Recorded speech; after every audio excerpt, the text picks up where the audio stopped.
If your business made money in Q1, but your bank account doesn't feel like it, we need to talk because most business owners finish Q1 and never actually look at their numbers, and it costs them. Are you one of those business owners? Hi, I'm Randy Turkin. I am the founder of I Need a Clone Consulting and Bookkeeping. We help business owners get clear on their numbers and increase profitability and actually understand what's going on financially in their business. And this is your March edition of Money Matters Business Finance 101. I'm calling this one Q1 is over, but have you actually looked at your numbers? And yes, you are getting me in my robe today because I'm recording this on a Sunday morning, and I have kind of a rule that I chillax until about noon on Sundays. And there's a light rain, there's a light drizzle outside right now, so it's just kind of one of those days. So hope you don't mind. Doesn't matter much because I've got a slideshow for you today for this class. So I'm going to go ahead and share my screen. Okay. So before we get into the strategy section of this class, I want to speak to the visionary in you for just a second. Because if you're looking at Q2 with really big dreams and more revenue and more freedom and more time with your family, that is beautiful. That's exactly what you should be doing as a business owner. But in order to get to where you want to go, you have to know where you are right now. It's like putting an address in Google Maps. If you don't have a starting point, if Google Maps doesn't know where you are right now, then you are not going to get to your destination. So today we're going to bring those two things together, the dreaming and the strategy, your vision and your numbers. We're going to talk about how to properly close out Q1, what your numbers are actually telling you, the red flags that I see behind the scenes in my own clients' books, and how we go about fixing those, and how to move into Q2 with clarity instead of guesswork. Okay, so March is the close of Q1, and every March you need to do something because it's the close of a quarter. So most business owners are usually not getting around to this. But financially strong business owners treat this like a checkpoint. And that's what I want you to do. This is not something to avoid. You want to look at this. So what does this look like? It looks like your accounts being reconciled, your numbers actually being reviewed, your receivables being followed up on, your margins being checked, your expenses being evaluated. And let's be grounded. This is never going to be perfect, okay? This is more about your willingness to even look, because how you close Q1 directly impacts how you step into Q2. Now, before you move into Q2, I want you to think about what you actually want. Is it more revenue? Is it less time working? Is it more freedom? Is it more stability? Hold that vision. And before you go diving headfirst into things, like most really dreamy people that I know, I want you to pause because you don't want to move toward that vision from assumption. You want to lead yourself and your team, if you have one, and your business from a place of clarity. So here are 4 things that you need to do before moving forward. Number one, you're going to reconcile every single account that you have. That's your bank statements, your checking account, your savings accounts, your credit cards, your loans, anything that involves your money. You basically just want to make sure that your books match all of those statements so that there's no guessing here. Okay. Number 2, you want to review your profit and loss statement. So what came in, what went out, and what's left over, right? For the first 3 months of the year. You want to check your cash flow. So we're not just looking at revenue here. We're looking at actual money in your bank and, the timing of that money in and out. Um, and then number 4, you want to adjust your Q2 plan based on reality, what's really happening, not just what you hope happens. Okay. So don't carry confusion into a new quarter. You want to carry clarity. I promise. Take it from someone who has had a successful business since 2012. That's me. Um, and I didn't do it by guessing or assuming. Okay. So we're going to go a layer deeper now. We just talked about what to do, those 4 things, but this is what I want you to look for because your Q1 numbers already told you a story. They told you what's working, what's draining your cash, where profit is slipping, and where things need to change.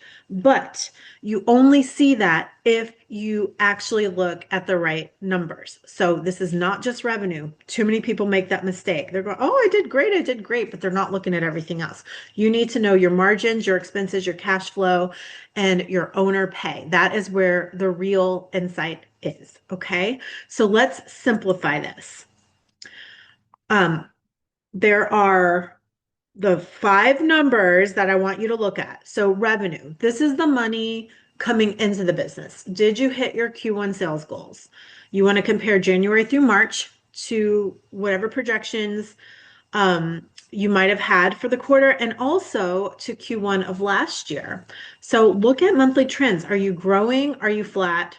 Or is your revenue decreasing? Okay. Next, let's look at gross profit. This is what's left over after expenses, what you actually keep. So are your margins where they should be? Because your revenue can increase while your profit shrinks. So you want to look at the cost of goods sold or direct labor and calculate your gross profit percentage. We want to look at expenses. This is where your money is going. This is like on your P&L, this is going to be underneath your revenue and cost of goods sold. It'll be under the operating expenses. Okay, so this is usually kind of like monthly expenses. So it's where your money is going, and you want to review your top 5 expense categories. Have any of them increased significantly? So you can cancel, renegotiate, or adjust anything that's not producing a return or being used regularly. And I'm including like software and subscriptions in that as well. Okay. So next, you want to take a look at your cash flow. So again, this is about timing of your money, like what's actually available in your bank today, but what's also available tomorrow or not available, like what's going out, when is it going out? And then owner pay. Did you pay yourself consistently in Q1? If not, your pricing, expenses, or cash flow might need some attention. You want to get paid, right? Like that should be like one of your top priorities in your business, because you got to survive, my friend, and not just survive, but thrive. Okay, so I know that I have mentioned some of this already in today's class, but also in previous videos. And I'm repeating it on purpose because this is where most business owners get tripped up. They focus on revenue only and ignore everything else. And that's a huge problem. It's why so many businesses fail. And we don't want that for you. So, setting Q2 financial targets for your small business. Okay, so make more money. All right, great. That's a vision. It's what's pulling you forward. But it stays a dream unless you turn it into a plan and take aligned and inspired action. And this can be so practical, okay? So this is how we're going to ground that vision. You're going to set a revenue goal. You're going to set a profit goal. You're going to have a clear understanding of your expenses. You're going to have a cash flow target. How much do you want available on a consistent basis in that bank? Okay. And you're going to set a plan. You're going to create a plan for paying yourself. And your Q1 numbers, they have already told you what's realistic. So now you're going to use them. Okay. So let's make this real for you. I'm going to give you kind of like, I'm going to give you a strategic plan. Here we go. If you were to sit down this week and take inspired action, here's what that could look like. So look at your cash flow. Pull your cash flow statement in your accounting software, and or if you don't have accounting software, look at your bank activity. So you want to look at what's coming in, what's going out, the timing of all that. And so you get a real clear perspective of the actions that your money is taking. Okay. And you want to have control over that. Okay. So a lot of times when we just ignore it, it's kind of like a kid. Like if you treat your money like it's your child, if you ignore them, then they're going to kind of do whatever they want and probably do some bad things to get your attention because they want attention. But if you pay attention and kind of teach it what you want it to do or tell it what you want it to do, then it's going to behave, right? So, and reviewing your cash flow and what's happening there, you want to block about 30 or 60 minutes in your calendar for this. Okay. Now we're going to look at pricing. You want to review your offers. Are you undercharging? Are you overcomplicating your pricing? Are you overcharging? I mean, that happens. You kind of want to look at your competitors, right? What are they doing? Um, and I mean, you definitely want to price for your own value, and you really want to take a look at what is an hour of your time worth. Like, go ahead and set that now. What's an hour of your time worth? Because that's how you need to be pricing your services. Okay. So I want you to give yourself about an hour or two, depending on the complexity of your offers. Okay. So put that on your calendar. Now you're going to look at your expenses. So open up your profit and loss statement, or if you're working in a spreadsheet, open up your income and expenses tab, whatever, however you're doing that in your spreadsheet. And you want to scan for anything that's unnecessary or unused on the expense side of things. It could be that you are, that you have a magazine subscription and you don't even open the magazine. Or maybe it's that you could shop for better liability insurance. Take a look at all of the expenses and make sure that you're not paying for stuff that you're not using. That is so common, and it's one of the fastest ways to increase your bottom line is to get rid of expenses that you don't need to be paying for. Okay. Next, you want to allow about 15 or 30 minutes for that on your calendar. And then next, you want to look at your unpaid invoices. So I am a huge fan of automatic invoicing if your business is set up for that. Like if you are doing ongoing monthly work for somebody, then you can set that up on automatic invoicing so you don't even have to think about it. And then you can also get them set up on auto pay as well. So take a look at whatever invoicing system you're using and see if that is something that they offer.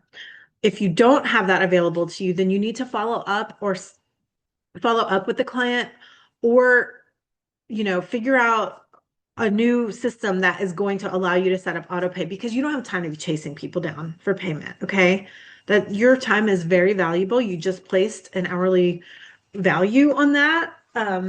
So make sure that you're not doing tasks that are below that number. Okay. So yeah. The time that you need to set aside for that depends on the volume of invoices that you send out. So you would know that better than I would. So just block out some time on your calendar to take a look at those unpaid invoices. Those are also known as accounts receivable aging, meaning you're owed money and it's not in your bank account. And we want it in the bank account. Okay, now take a look at your systems.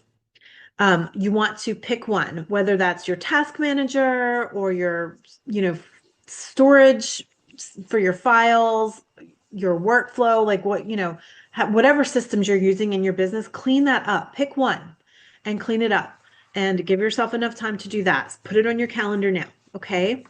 And then recurring revenue. Identify one offer that creates consistent income. Okay. And then you want to make sure that you are setting time aside on your calendar on a regular basis to focus your attention and your energy on that revenue stream. Okay. So that's where the follow through is going to happen. And we'll talk more about revenue streams here in a moment. But next, I want to move on to the balance sheet. Um, because this is something that most people either ignore or have never even heard of. If you are a single member LLC or a sole proprietor and you're filing taxes in that way, then your CPA has probably never asked you for a balance sheet. So you may not even know what it is. But your balance sheet, it shows you what you own, which is called your assets. It shows you what you owe, which is also known as your liabilities. And it shows you what your equity is. That's how much money is available in the business, how much the business is worth. Okay. So the balance sheet, unlike your profit and loss, which happens month to month and resets every single month, your balance sheet shows the overall health of your business and it's cumulative. It does not reset every month. It's a cumulative record. So it's like your business's medical record or health record. Okay. So the balance sheet, I have seen all kinds of things on a balance sheet when I take on a new client before we get them cleaned up. I mean, I've seen old receivables sitting on a balance sheet for years. I've seen loans that have been paid off, but they're still showing balances on the balance sheet. So that is like cutting into your equity because it looks like you still owe money. And I have seen accounts that have never been reconciled. So I'm thinking specifically about this one client that I took on, gosh, it was 2 or 3 years ago now, but it showed that she had over $500,000 sitting in the bank, which that did not exist. That was not true, but it's just that the balance sheet had never been reviewed or reconciled for years, and balance sheets require reconciliations every single year. So that's how important this is because your balance sheet really shows you what you're worth, and it's what investors want to look at. If you ever go to sell your business, the potential buyers and bankers are going to be looking at that balance sheet. And if it's incorrect, then you are leaving money on the table. Okay. Next, let's talk about revenue streams. Okay. So when I'm looking at a client's books with my CFO hat on, I care about three things: margins, which is how much you keep after costs; capacity, how much time and energy something takes; and cash flow consistency, how predictable the income is. So let me give you an example. I had a client who added a product line to her service-based business. She spent time and money and energy on creating the products, on creating the labels and printing those out, on the containers that the products needed to be put in. It took a lot of energy and time and money. And it brought in maybe $200 for the year. Meanwhile, her main services were doing really well. So that was a capacity issue because that was energy being pulled away from what was actually already working. So the question for you isn't how many revenue streams do I have? It's which ones are worth my attention. Okay. All right. So let's talk about some red flags when it comes to your cash flow. And I will give you specific examples here in just a second. So get your phone ready if you want to take screenshots of the next couple slides. But first, what cash flow red flag patterns look like is shrinking margins. So you're making money, but you're keeping less. Cash flow red flag looks like rising expenses. Like and I'm guilty of what I'm about to tell you, like constantly buying courses, like being a course junkie, and like buying the course that looks so good that you are convinced is going to help you take the next step or like make your next business breakthrough.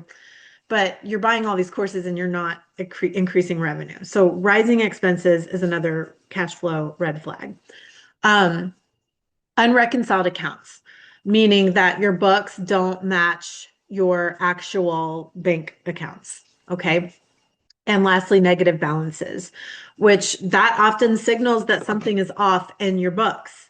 And if you're doing your own books, this is probably pretty common, or it is. I mean, I know it's common if you're doing your own books and you haven't been properly trained on how to bookkeep. So all of these might seem like little small things, but they build over time.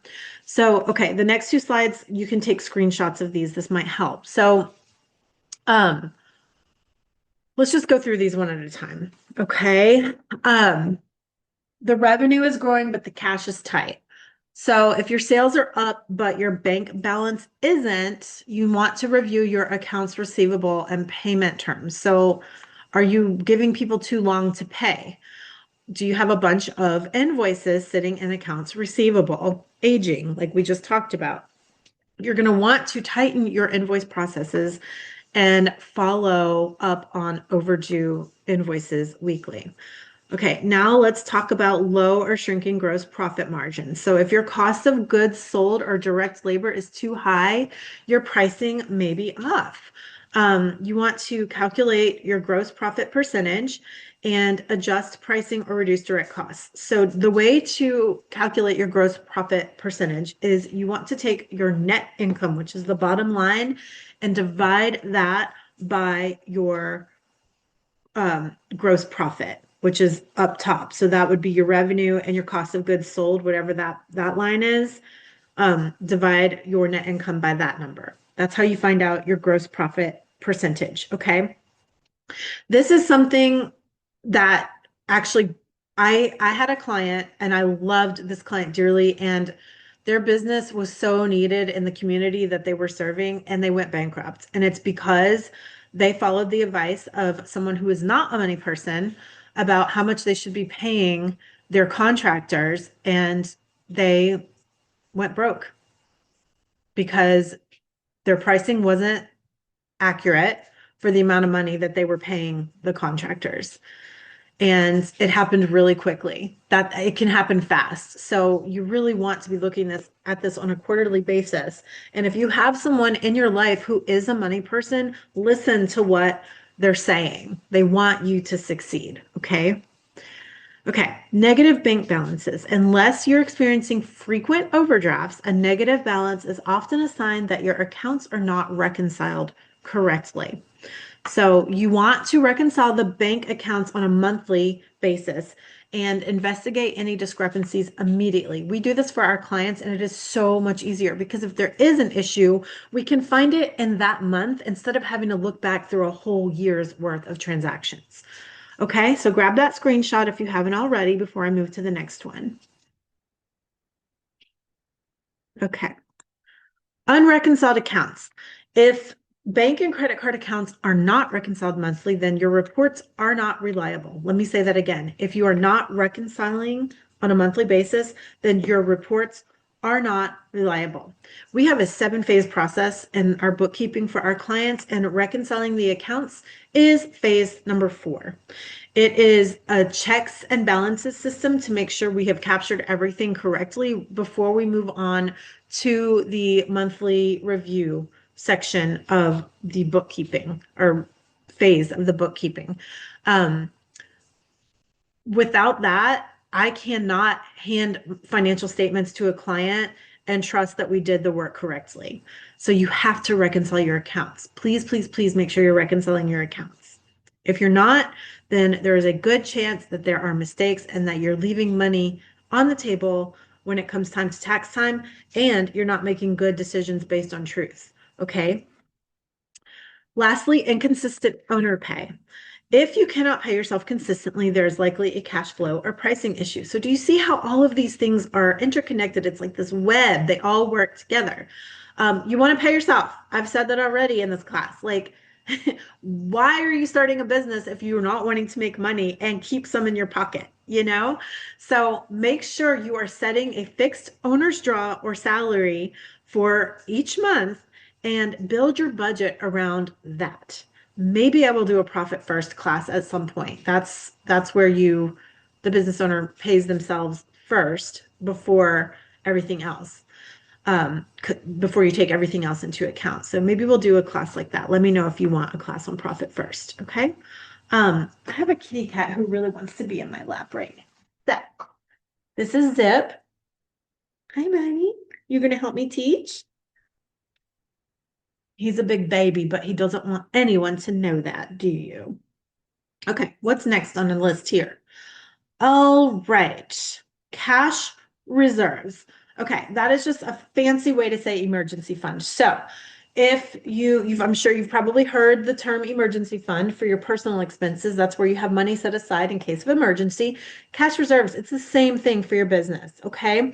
So if your revenue slowed down tomorrow, how long could you sustain? How long would your business last? So just general rule of thumb, 1 to 2 months of cash reserves is a nice cushion. 3 months feels more like stability, and 6 months or more is security. Okay. So the way to okay, so do you want cushion, do you want stability, or do you want security? 1 to 2 months, 3 months, or 6 months. And so the way to figure out what your cash reserve should be based on what you're looking for here is you want to take your monthly expenses and multiply it by that many months. So if let's just say your monthly expenses are $5,000. If you want 1 to 2 months of a cushion, then you're going to need $5,000 to $10,000 of cash reserves. If you want 3 months of stability, like 3 to 6 months of stability, then you're going to need between $15,000 to $30,000 of cash reserves. And if you want 6 months of security or more, then it's going to be 30K plus of cash reserves. Okay. So that's your number. It's your expenses times the number of months of cash reserves that you want. All right. Now, taxes. Oh my gosh, you guys, I am so tired of talking about taxes. um, I'm really over it because for us, tax season starts at the end of the prior year. So we are months into talking about this with clients. However, I cannot do a March class without talking about taxes. So I know that for some of you, this might be the moment where, unlike us, where we've been dealing with it for months now, where you are starting to feel that pressure because taxes are due for single member LLCs and sole proprietors on April 15th. Like, oh crap, I have not done this yet. So let me just say this first. You do still have time and you don't need to spiral, okay? You just need a plan. So I'm going to tell you your plan. This is what you need to focus on step by step. Number one, reconcile all of your bank and credit card accounts. Your books should match your statements. You don't want to be guessing. You don't want to be estimating. You don't want to be saying, oh, well, I think that's right. That's not how you do it. You're going to miss out on tax deductions that way. Number two, review your profit and loss statement. So you want to look for missing income or uncategorized expenses, or anything that just feels off, like the number just seems really weird. You want to trust that instincts because if it feels off, it probably is. The other thing about this too is that if you have uncategorized expenses on your P&L, then the CPA is not going to know what it is. So then that's going to take them more time. And if your CPA charges an hourly rate, then you are adding to your CPA tax prep fee, and that can add up quick. So make sure that you do your end of it before you hand your stuff over to your CPA. Number three, gather receipts and documentation, especially for large purchases or any travel that you did for business, any meals that were for business, any equipment that you purchased and now own. So anything your CPA is going to ask you about, go ahead and pull it now. Because if you are saving them time, they're going to like you more, your tax bill is going to be less, and your stuff is going to get done quicker. Okay. This is a busy time for CPAs. They do not have time for messy. Hi, darling. I love you too. You're such a sweet boy. Yes. Okay. Number four, you want to pull all your required documents. So this is like your W-2s, any 1099s that people sent you for doing work for them, mortgage interest if you own a home, any charitable contributions, if you received interest income from a bank, anything like that. You want to, like, basically anything that's going to support what is getting reported on your P&L. Okay. Number five, you want to double check your details. So make sure that your CPA has your name, how you have always filed your taxes, your EINs, your social security numbers, any like personal expenses that you can itemize for deductions. Like, you probably try to calculate all of that for them in advance on a spreadsheet before you send it over. Small errors like this that can create really big delays. So just double check everything before you send it over. And then, okay, since taxes are due, let's see, it's April 15th. You want to make sure if you're not going to be able to get your taxes prepped in time for that deadline, file an extension if you need it. So if you file an extension for the April 15th deadline, then you'll have until October 15th to file your tax return. So an extension simply gives you more time to file. It does not give you more time to pay your self-employment taxes. So you still need to estimate what you owe and submit that. And I'm going to talk about a little bit more about self-employment tax here in just a moment. So anyway, just go one step at a time on all of this, but that's how you get through it when you're running behind, when you feel like you're running behind. You do still have time. Just go through those things step by step. And if you're sitting there thinking about that list that I just gave you, like, yeah, I am not doing all of that. That's okay too, because that's exactly where support comes in. Okay.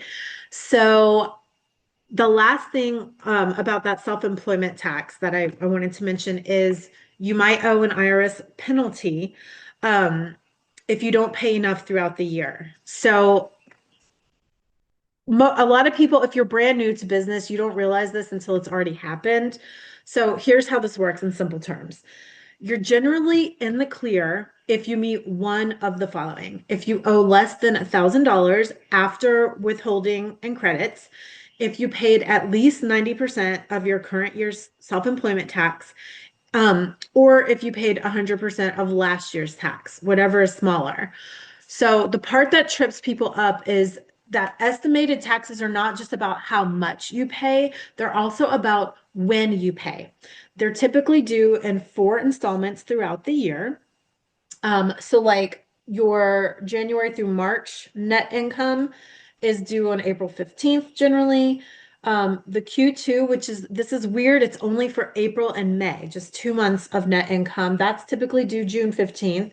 Q3 is June, July, and August net income. That's due September 15th. And Q4, which is September, October, November, December, that's 4 months, is due January 15th. Okay. So here's the deal. Even if you pay the right total, if the timing is off, you can still run into penalties. So really, you want to be paying that stuff when it's due, paying those taxes when it's due. There are a few situations where the IRS, well, they might waive those penalties, like if a disaster or unusual circumstance happens, or um, retirement after the age of 62, or disability with reasonable cause. But for most business owners, this really comes down to one thing, and that is not planning ahead. And planning ahead comes from having clear, up-to-date numbers. Because when your bucks are accurate and current, you know what you're making, you know what you owe, and you can plan for it before it becomes a problem. So if you're sitting here thinking, I don't actually know what I should be paying or when, even though I just told you, then that's just a gap in your systems, right? It's a fixable one.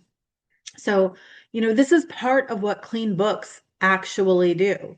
They don't just organize your business, they keep you ahead of things like this.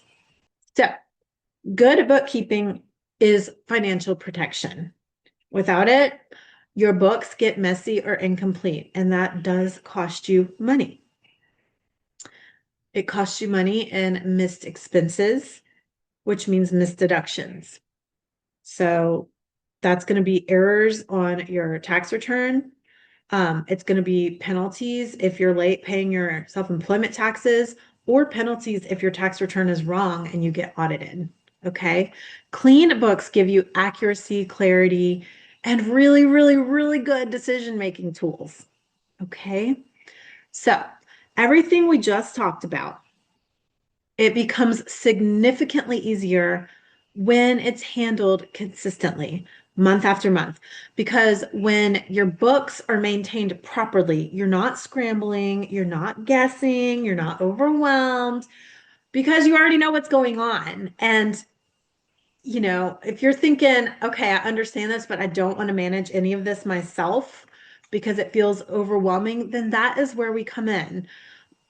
We offer 3 different levels of help on the numbers. So we can do monthly bookkeeping for you. So you're going to get clean, accurate books delivered consistently so you can make confident decisions throughout the year in real time. We have CFO level advisory. Now, I want to be really clear about this. We do not offer CFO level advisory if we are also not doing your books, because CFO level advisory is super dependent on correct numbers. And I cannot trust someone else's bookkeeping.